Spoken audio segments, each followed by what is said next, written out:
Welcome to the On Being Human podcast, where we believe transforming ourselves can positively transform society. Your host, Brandy Fleck, has the honor of exploring the human condition with real people who bravely share their personal stories of adversity, healing, joy, and more. If you're seeking empowerment, strength, and inspiration, listen in to engage and explore tough topics that help us humanize one another, understand ourselves better, spread love, and connect.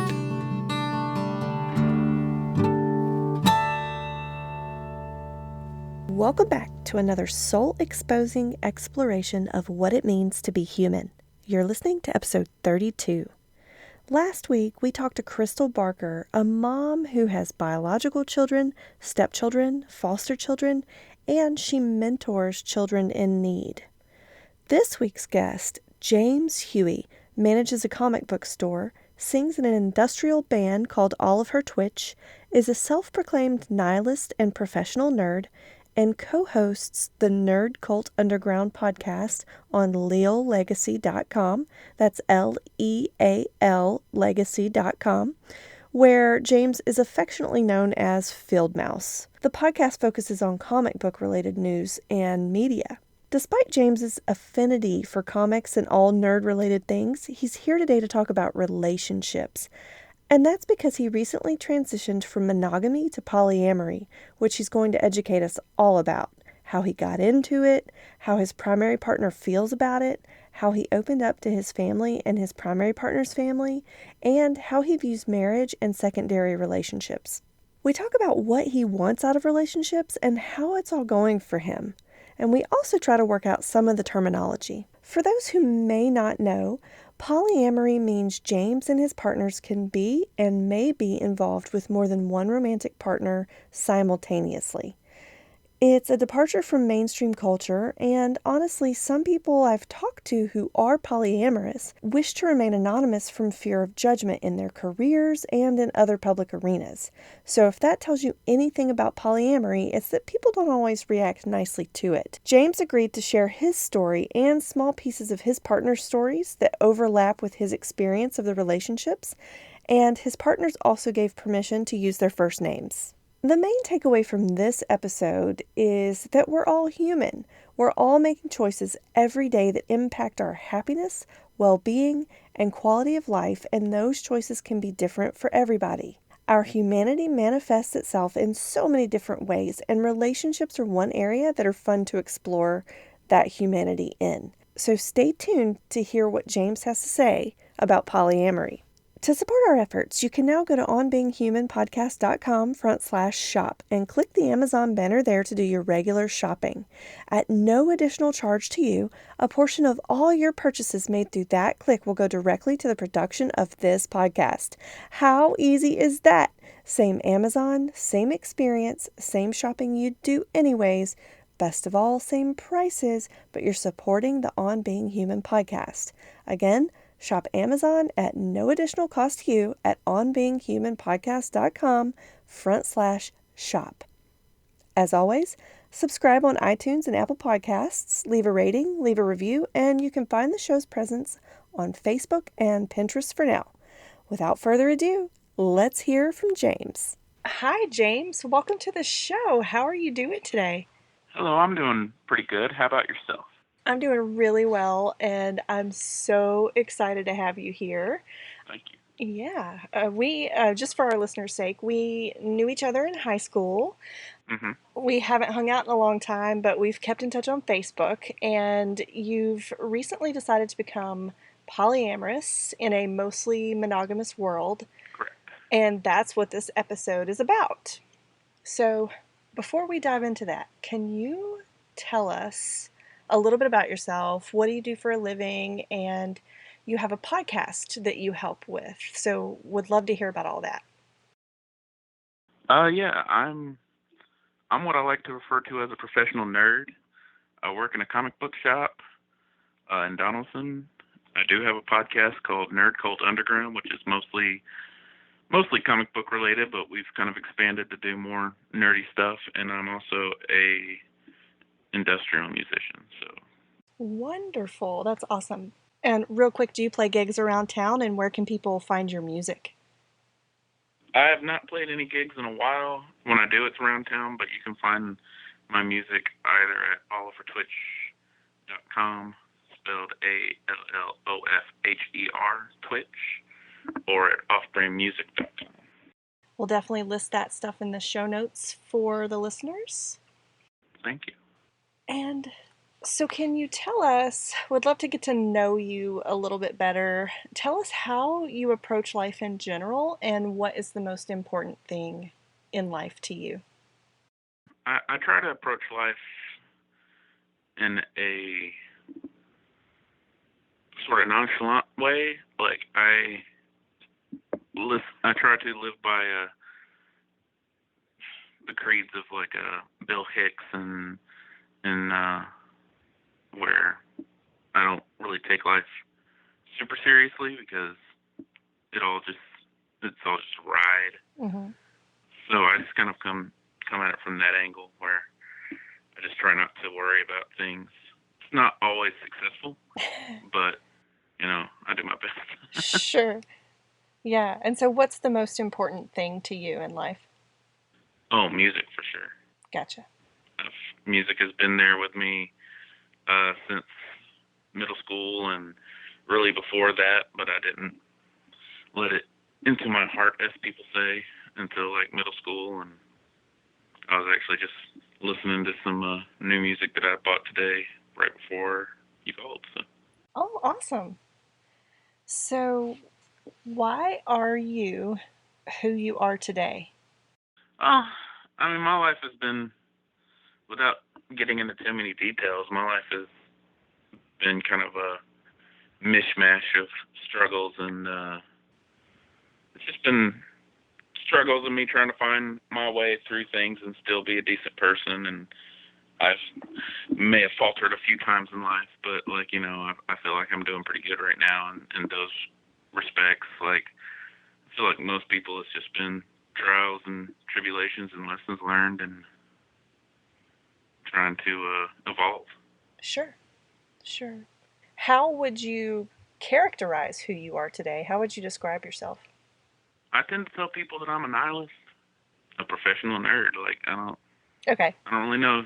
I'm not really entirely sure who I am at this moment, other than just somebody trying to not live a life of misery. Gotcha. Okay. So, for those who don't know, can you explain what polyamory is? Polyamory is essentially my wife and I both are allowed other partners. We can date other people or be sexually active with other people, just, depending on what the situation calls for, as long as there's communication, and we've got some ground rules that we've set up, but that's what that is, just us being allowed to date outside of our relationship. Okay. So can you speak a little bit, you mentioned ground rules, so that makes me think of ethics. And Can you speak a little bit about relationship ethics and how that applies to you and your relationships? Well, I mean, in every relationship that I've been in, things always kind of fell apart whenever there wasn't any communication or any trust. So, like the ground rules we have set up now, I mean, and they're basic ground rules, like don't fool around in front of each other, don't brag about stuff like that. And I mean, the rules have changed as we figured out what we're actually comfortable with, but I mean, everybody has those rules in their relationships, like even monogamous relationships, and sometimes the rules in monogamous relationships are as serious and well known as, hey, don't start drooling over that guy's abs, or don't go home with some people won't even let you chat with people online that are of the opposite sex or even the same sex. I've seen in some instances. I feel like in polyamorous relationships, at least in mine, because everybody's is different, but the rules are a lot looser than they have been in my monogamous relationships. And so you said you were married. How long have you been married? I'm not technically married. Okay. I've been with Brittany for probably about 12 years now. Okay. And I started calling her my wife really out of laziness. I proposed to her probably 10 years ago, and she accepted the proposal, but, we've never went around to taking the vows or doing anything legal just because it's expensive. And now after 12 years or so, we don't really see the point. Sure. Because we have a house together and shared bills and stuff, and like the only thing we don't have is the government recognizing it. So we just don't really understand it. It feels more like a business decision now as to whether or not one of us needs the other person's insurance. I started calling her my wife because wife has fewer syllables than girlfriend and fiance. Gotcha. I learned that if you tell somebody in public, oh, that's my fiance, then they start asking you, well, when are you getting married? What was the proposal? And everyone wants to know about your fiance, but nobody cares about your wife. And so gotcha. I do it so people don't ask me questions. Okay. I'm super romantic like that. Well, hey, whatever works. So I guess it's safe to say that she's your primary partner. Yes. So what is the difference between a primary partner and a secondary partner? Is that what you would call it? I think so. I had to go and Google up all the terms when I started seeing them. Once I started finding the communities surrounding polyamory, but because I actually asked somebody and they told me to go to a site. But the primary, I guess, is the main. I have been told that you can have more than one primary. Okay. But I guess it's the difference between your boyfriend or girlfriend and, say, a booty call or a friend with benefits or something a lot less serious. Like, she's my main, and there's a girl that I'm sort of dating named Jazz. We don't get to see each other as much. Okay. With the person you're dating, does she know your primary partner? She's met her, yeah. Okay. I guess the term for that is meta. Okay. But they haven't hung out. She does hang out with her other meta because her primary has another girlfriend as well. Okay. So the meta is your main relationship, but they would be meta to your other relationships because they're not actually in relationships. Is that right? Right. Okay. Right. So your partner's meta would be your primary or your husband or your wife or whatever. So it's kind of like in-laws, I suppose. That's the term for if your partner has another partner, then that partner is your meta. Okay. So how many secondary partners have you had at one time, or would you be allowed to have or want to have at one time? That's kind of a hard question to answer. Okay. Because of some drama that happened. But in a manner of speaking, I had two other partners at the same time, or I suppose three if you're including Brittany. Mm-hmm. The first one, which was my first partner outside of Brittany, that didn't work out for reasons that I'd rather not get into. Sure. So right now I have the two. I don't see myself wanting to do more than three and even that would be really hard because the same reason why I don't get to hang out with my other partner very often is because scheduling is just such a bitch. Yeah. And that's the thing that I've seen even on the groups that I follow that always seems to be the biggest problem with polyamory is scheduling. Okay. Because you got to have your life plus spend time with your partner, and now you have another partner to spend time with. And they technically might have other partners to spend time with. Mm-hmm. Okay.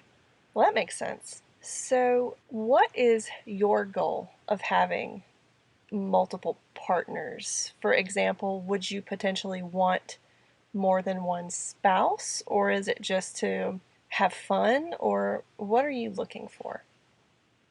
It all depends. Like I said, Brittany and I have been together for 12 years, and we're very much alike.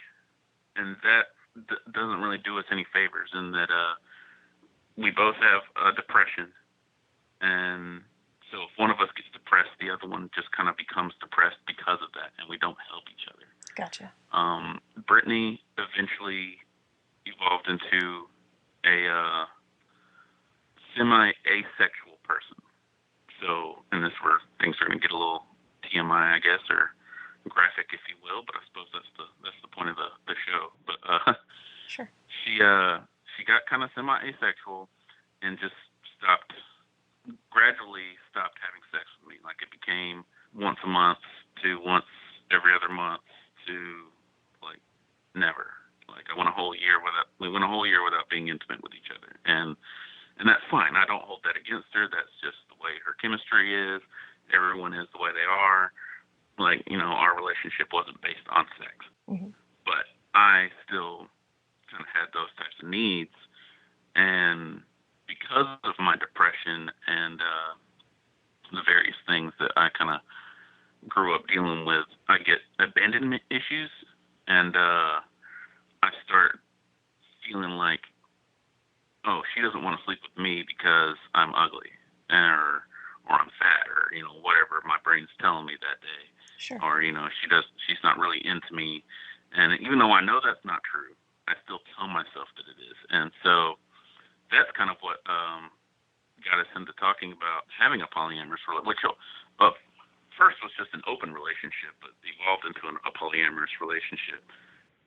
It's just having someone there that can fulfill those needs and make me feel like I'm wanted, or attractive or sexually appealing, or whatever, what have you. Gotcha. That's kind of been my goal, which for the most part has been achieved. Like, depression never completely goes away. Yeah. So you touched on this a little bit with how your relationship evolved from an open relationship into a polyamorous relationship, but I'm wondering how did it even come up for you? Did you approach your partner, or did she approach you, and how did that happen? If I remember correctly, it kind of just happened in a natural conversation where, various times we would talk about, what people are now referring to as a list of, celebrities or whatnot that you'd sleep with. And I don't remember what brought it up essentially, but she told me once that she wouldn't be upset if I had cheated on her. And I didn't really know how to deal with that, because I have no intentions of cheating on her. I've been cheated on a lot, and I'd never wanted to be that guy. Yeah. The temptation has been there, but I've just never really wanted to go for it. And she told me that she wouldn't care, and so at some point we talked about it for years before we decided, okay, we're in an open relationship, and it was years after that before we actually had other partners start showing up. But yeah, it just kind of came out of those conversations. Okay. And this might be a little out of place, but what is your view on marriage? And if somebody came along that was worthy of being like another primary, would you do it? I would. I'm from a mixture of Georgia and Middle Tennessee, and so I kind of have those Southern values still kind of etched into me. Mm-hmm. Ultimately, I think marriage, like I said before, is like kind of a business decision, but it's still a neat idea. And we had planned like this big wedding that never took place, and so I would still do it. I would still, every once in a while, I think to myself, you know what, we might have some extra money this weekend. Maybe we'll just run out to the courthouse and do it, and make her parents happy. And so yeah, I'd still do it. I don't have anything against marriage. I don't think it's as big a deal as everybody puts it out to be. Gotcha. So we've already sort of established that your primary partner also practices polyamory. So Mm-hmm. how is it going, and how long have you guys been polyamorous now? It's going well. So we've been polyamorous for a few years, but it's only been in this year that other partners have started showing up. Okay. Mainly because she wasn't interested for a while. Okay. Now she's starting to see some potential other partners out there, and she's starting to feel comfortable that whenever she talks to me about it, I'll either kind of egg her on, or give her somebody to listen to. I don't get jealous, which is a big part of it. But at first it was difficult to find a partner because one of her rules was she just didn't want to hear about it. Mm-hmm. So it's, as a guy in this world filled with just awful guys, it's just if I came to you and said, hey, do you want to hook up? My girlfriend's totally okay with it. Just don't tell her. Like, you can't believe that. That sounds like the scummiest thing you'd ever hear. Sure. And yeah, so it was hard for me to figure out how I was supposed to, I mean, I wouldn't use those words, but still it was like, how am I supposed to convince somebody that yes, it's totally okay to do this? Like, my girlfriend doesn't mind. And I was talking to one girl who was interested in getting together and hooking up. And she knew that I had been dating Brittany, and she was like, well, what does Brittany think? And I said, Brittany doesn't care. She just doesn't want to see it. Mm-hmm. And I said, if you want to, you can message her. And she was like, oh, that's just weird. And so that didn't work out. But Gotcha. So how do you meet people then? so far, it's just been luck. Okay. Like, I met Jazz through OkCupid, and nothing really happened. I mean, we sent a couple of messages to each other, and nothing happened there. And then a friend of mine told me about a open relationship polyamory group on Facebook. And she got me in there, and I posted a greeting, and they had a spot for me to do that, and Jazz message there and said, you seem familiar. And I said, we were just talking to each other on OkCupid. And so we kind of kicked off from there, found out we worked close together, and wanted to hang out. And there's another girl on there who is one of my customers that she is showing interest in me, and we might start hanging out or something. So it's really just been luck. Well, that's cool though. Yeah, that's really cool.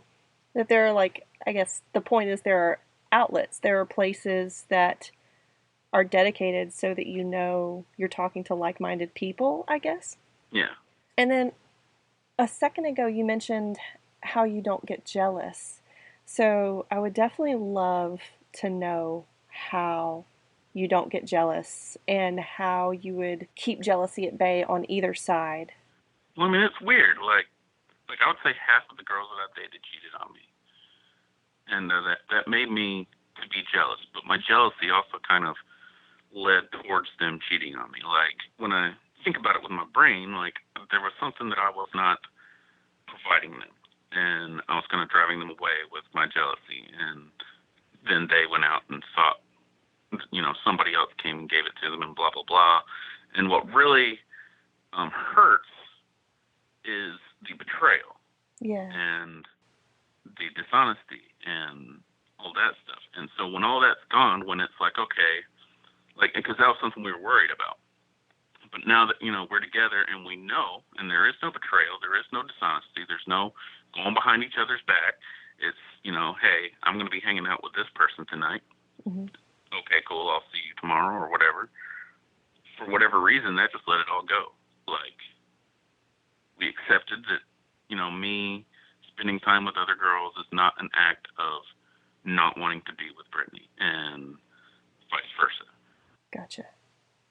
So it just kind of went away, which is what I've really liked about polyamory. Like, there is no fear of that sort of thing. I mean, I still get a little jealous of little things like, hey, you talked a little bit more highly of him than you did of me this week, but like I said, I'm just kind of a jealous. I have those abandonment issues, and I'm just kind of a jealous person. But it's not nearly as bad as it was with my exes, where it was like, hey, you're sleeping with this person, let's have a huge argument about it. Gotcha.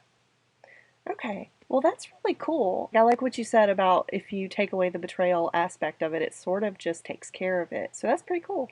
Mm-hmm. So, can you give us some examples of how you approach people that you want to date? What do you say to them, or if somebody approaches you that wants to date you, what do they say to you? How does that work? Well, on the Facebook group, we all just kind of do it like any other one. But there was a girl that I went on one date and one meeting for coffee with, and then we just decided we didn't have anything in common. But that one, I just approached her and said, hey, I think you're cute. I would like to take you out for dinner sometime. I do have a girlfriend, but we are polyamorous. Like, I just kind of spelled it out for her. Mm-hmm. And, like, in my mind, like, it's not the most poetic thing. But I find, especially nowadays, sometimes people do like it better when you just lay it all on the table. Like, here's the facts. I'm not trying to take you back to my place. I'm just, let's go out once, see what happens. I have a girlfriend, Mm-hmm. no pressure. Gotcha. And it was nice. And she even decided she wanted to be polyamorous after that because she was monogamous at first. Okay. So we went out and had a nice time, and then we met up for coffee. But like I said, we had different opinions on the world, and she's a vegan and is very passionate about the issues surrounding that. And while I respect that, I don't share those same passions. And Mm-hmm. it happens. Like there was no hard feelings between either of us. Gotcha. Well, that's really cool too. It's interesting that I guess what I'm getting from this is that it doesn't matter to you if someone is monogamous or not. Right. That if you are attracted to them or if there's chemistry and you want to get to know them better, you're going to put it all out there and what happens happens. Right. Okay.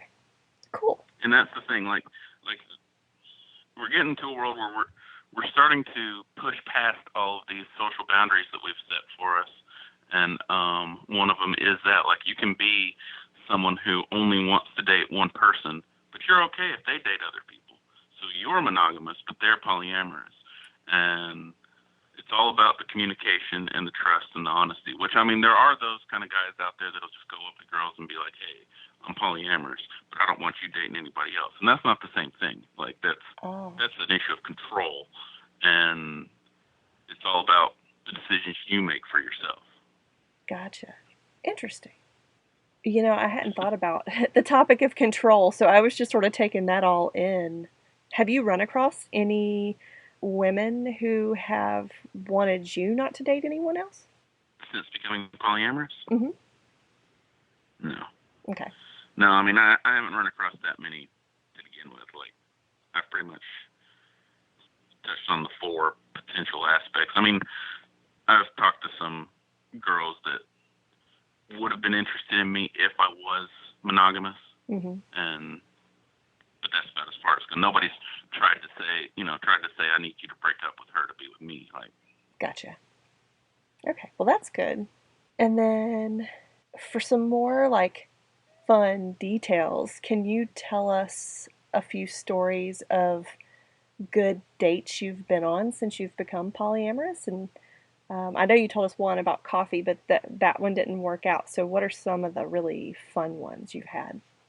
well, I haven't had that many.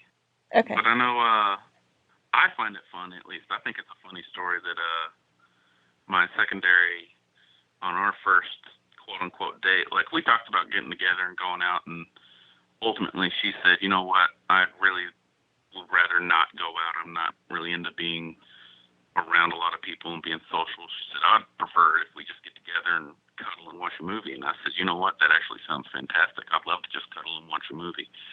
And so she came over, and I said, what movie do you want to watch? And she said, I don't care, just pick something. So I put in Beavis and Butthead Do America.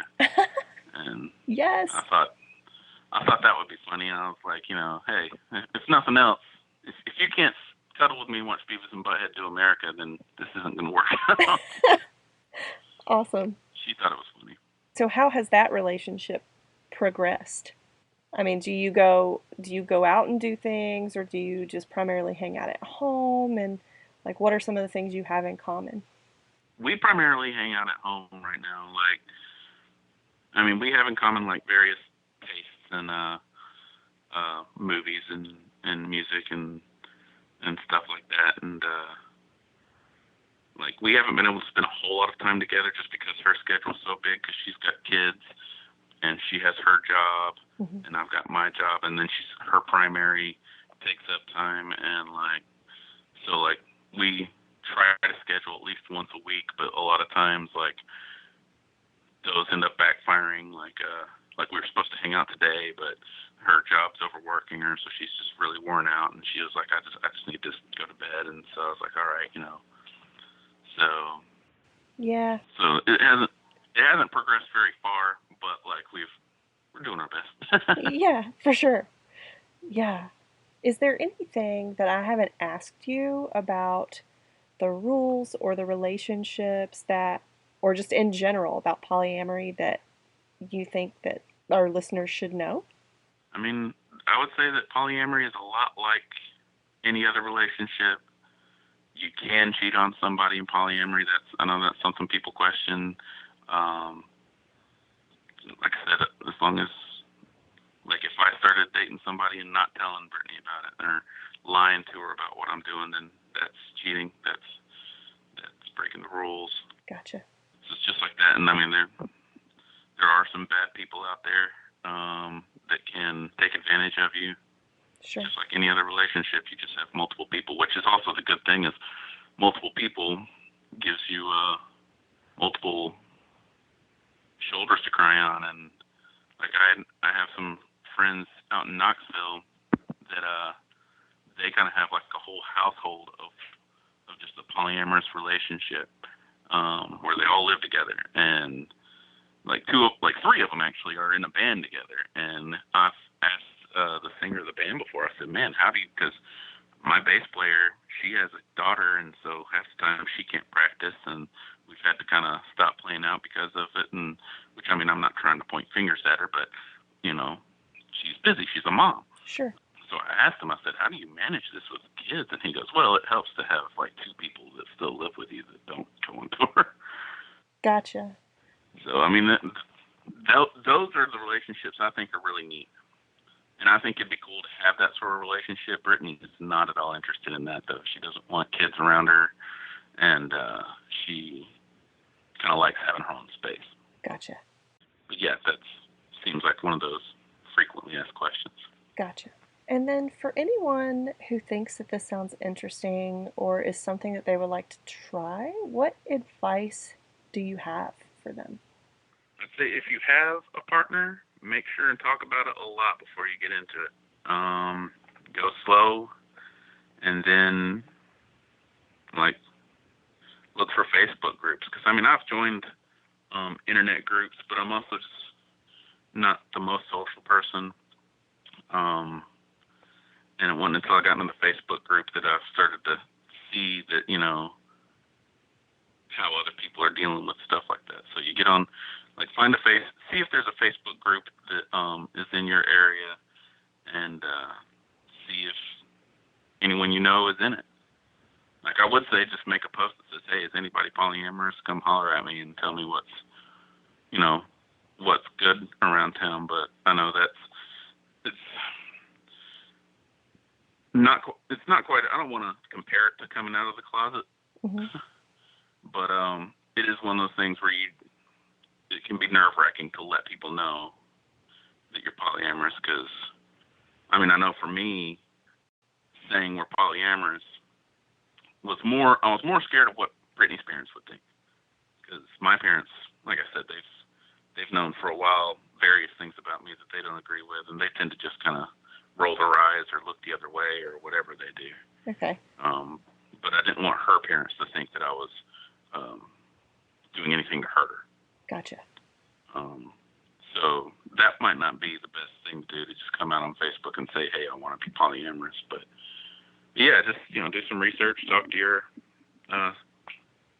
significant other, and give it a shot. I mean, it works wonders. I can understand why it's not for everybody, but it does feel good. Gotcha.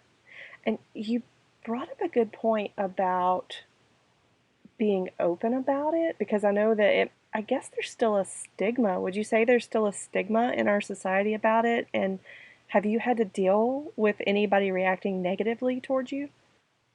I have a little bit, not super negatively. Like I said, that's why I don't want to compare it to coming out of the closet for the LGBTQ community, because no one's going to come after you about it. Like no one gets followed out with you about it. But depending on how far you go, they just might, because there's still like polygamy ranches and stuff like that, like what people have called cults. And I mean, I don't know enough about what they were doing, but that sort of thing crossed my mind when I got into it. But yeah, like I've told some people, I've got more than one girlfriend, and they just kind of look at me weird, and they're like, "Okay, whatever." And I have used it just because people were irritating me, bitching about their wives or whatever. Like, I was playing a video game online, and this guy was like, "Oh, my girlfriend is just such a bitch all the time." Oh, no. Blah blah blah. And I said, "Hey, I got 2 girlfriends, and neither of them are bitches. I don't know. I just can't relate to you, my friend." And like, it was just one of those things. Yeah, that's awesome. You'd be like, sorry. But, so that's really the only time. I mean, I don't talk about it unless it's fluid in conversation or something like that, where someone's just kind of getting on my nerves and I want to piss them off. Gotcha. Okay, well, I feel like these are some amazing experiences, and I feel like it's a really brave choice for you and your partners to talk about it and admit that it works for you. And I just want to thank you so much for giving us some information about it. So I have one more question that I ask everybody on the show, and that is, what does being human mean to you? I thought about this on the way to work this morning. I claim to be a nihilist, and so like I don't give a whole lot of thought to the human condition. What it should be is that we're all good to each other, live by the golden rule, be excellent to one another, and party on. Yeah. And don't panic. And those are rules that I think we should all live by to make us all better humans. Oh, well, that's a really good answer. I like that. I do my best. Okay, well, James, thank you so much for coming on the show today. It was an absolute pleasure. You're very welcome, Brandy. Always a pleasure to talk to you again. You guys, isn't James just so awesome? He is such a great example of doing what he believes is right for himself and his relationships for his own well-being, regardless of what mainstream culture promotes and what mainstream culture says he should do. So that takes a lot of courage and communication, two really important attributes of our humanity. For all the cool stuff James mentions, go to onbeinghumanpodcast.com/episodes/032. Be sure to leave us a rating and review on Apple Podcasts so others like yourselves can find the show and so we can continue to grow and serve you with valuable content and new heart-based offerings in the future. Plus, I would love to highlight your review on a podcast episode so you get a shout out for listening. Sign up to join in this conversation with me at onbeinghumanpodcast.com.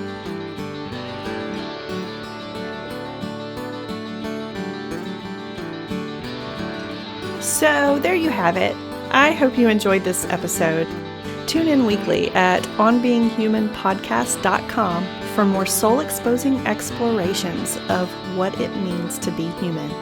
Until next week, love to you all.